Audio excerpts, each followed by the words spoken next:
L'invité de Smart Impact, c'est Paul Duhan. Bonjour. Bonjour. Bienvenue. Vous êtes le fondateur, le président de Base Impact. C'est quoi d'ailleurs? C'est une entreprise, une association, une ONG? Non, c'est une ONG, donc c'est sur un format associatif en France, qui a pour mission de mettre la technologie, en particulier l'intelligence artificielle, au service du bien commun. Ouais.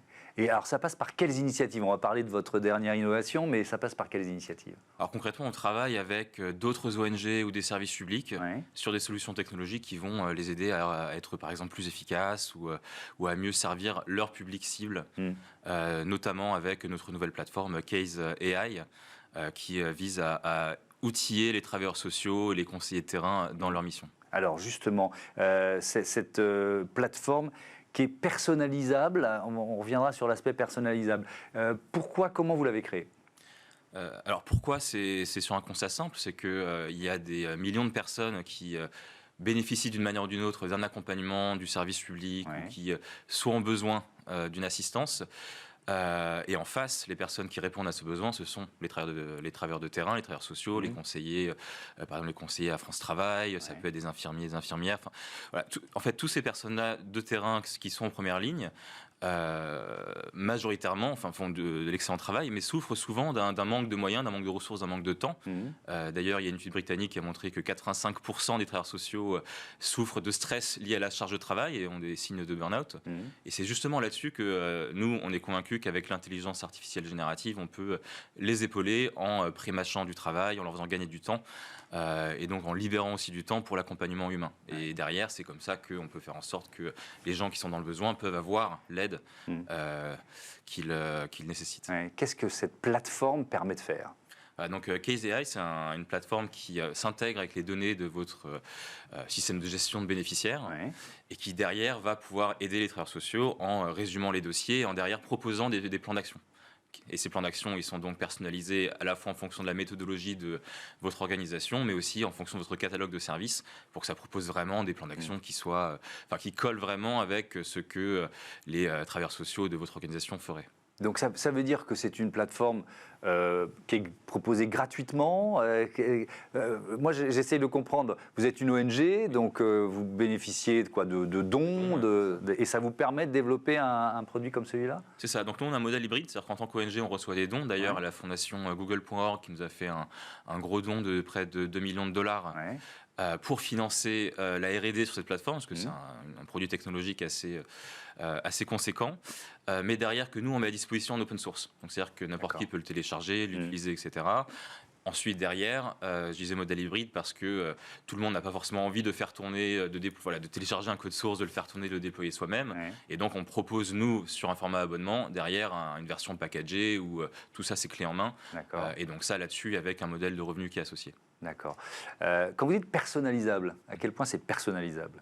Alors c'est très personnalisable, c'est-à-dire que derrière, en fait, c'est facile pour une organisation. Donc imaginez par exemple, vous êtes une association qui aide les enfants placés. Il y a tout un tas de méthodologies, de guides que par exemple vous pourrez fournir à vos nouveaux employés, parce qu'il ne faut pas le faire n'importe comment. Vous devez le faire aussi en fonction d'une méthodologie qui vous est propre. Tout ça, c'est quelque chose qu'on peut enseigner à Case AI et qui fait que derrière, lorsque le travailleur social utilise l'outil, les recommandations qui sont proposées collent vraiment avec ces instructions-là. Vous travaillez aussi avec l'association e-Enfance, par exemple, qui lutte contre le harcèlement et les violences numériques et qui utilise déjà cette plateforme? Alors, on est en cours de, en cours de travail. C'est ça? Parce que e-Enfance est également en train de changer leur système de gestion des cas. Ça, ce sont des choses qui prennent du temps. Mais effectivement, on travaille avec eux pour aider à faire en sorte que e-Enfance puisse faire face à la montée assez exponentielle des appels. Oui, alors c'était la question que j'allais vous poser parce que, en fait, ce qui est compliqué, c'est que on est dans de l'accompagnement qui veut être le plus pointu, le plus humain, le plus précis possible, sauf que quand on est confronté, une association, à une masse grandissante d'appels ou de données, on est perdu, c'est ça le constat? En fait, malheureusement, c'est un constat dans le social, c'est que ça arrive fréquemment, par exemple, que vous ayez une montée par exemple pour e-Enfance, c'est le nombre d'appels qui a presque doublé en un an. Donc c'est une augmentation du volume qui est conséquente, mais en même temps, les budgets n'ont pas doublé. On ne va pas forcément embaucher 2 fois plus de personnes. Enfin, on aimerait, mais ce n'est pas forcément toujours possible. Et c'est là justement que grâce à la technologie, on pense qu'on peut outiller les personnes qui sont déjà là sur le terrain et les aider à faire face à cette montée en charge. Ouais. Cette subvention dont vous parliez de google.org, comment ça se passe? Alors vraiment question de curieux.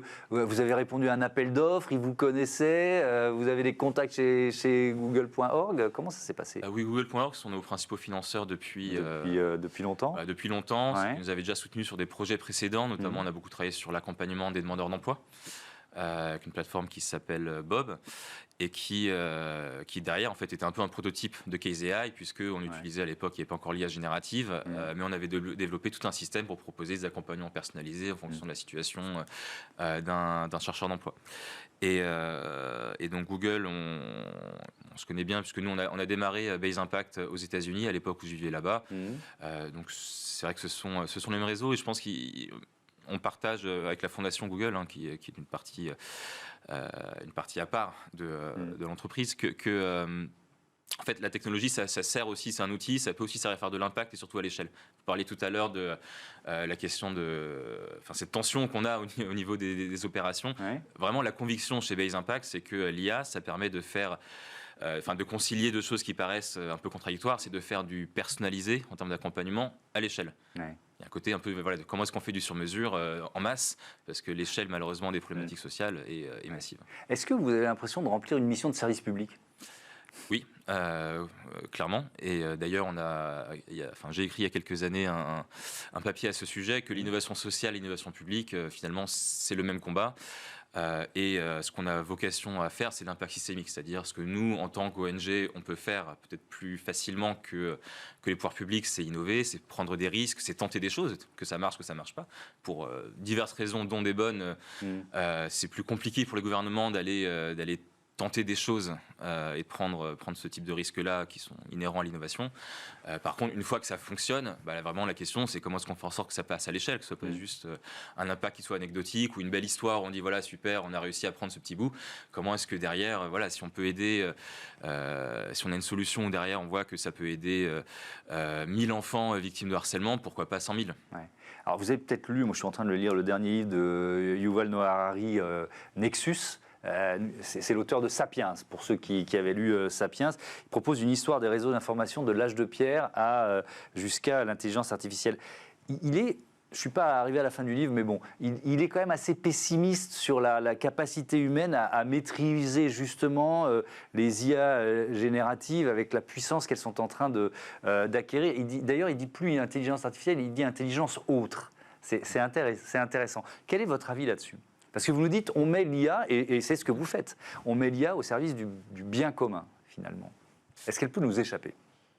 Alors, il y a une partie technologique, il y a un débat technologique sur jusqu'où peut aller l'IA en termes d'intelligence et donc des IA qui, notamment, s'améliorent elles-mêmes, pourraient nous échapper. Donc ça, c'est plus un débat de futuristes qui n'est peut-être pas un futur si éloigné que ça.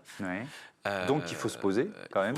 C'est une question qu'il faut se poser. Alors il faut clairement se poser la question. Après, au-delà de cette question-là qui est plus futuriste, la grande question, c'est surtout sur l'impact économique et sociétal d'avoir des IA qui peuvent vraiment chambouler le marché du travail. Et c'est pour ça qu'on parle vraiment de est-ce que l'IA peut détruire des emplois, est-ce que l'IA même remet en question la notion même de travail. Et nous, ce qu'on oppose à ça, c'est que, alors c'est vrai qu'il faut se poser ces questions, mais en fait, dans le domaine du social, on dit déjà qu'on est sur des industries sur un secteur qui est desservi, un secteur où il n'y a pas assez de gens, un secteur où les métiers sont peu attractifs, pas assez désirables, pas assez bien payés, où il n'y a pas assez de gens, même si ce sont des métiers formidables, en tout cas qui ont du sens. L'économie ne valorise pas forcément ces métiers qui ont du sens. Donc lorsqu'on dit que l'IA peut chambouler l'économie, alors certes, mais du coup nous on parle d'économie sociale, qui est déjà en fait l'enfant pauvre malheureusement de nos sociétés, et où alors quelque part on a presque tout à gagner en utilisant l'intelligence artificielle pour aider à mettre en valeur ce secteur qui est souvent un peu oublié. Merci beaucoup Paul Douanet, à bientôt sur Be Smart for Change. On passe à notre débat. Les entreprises françaises sont-elles prêtes pour la CSRD ? Je crois que tous les jours ou presque on en parle.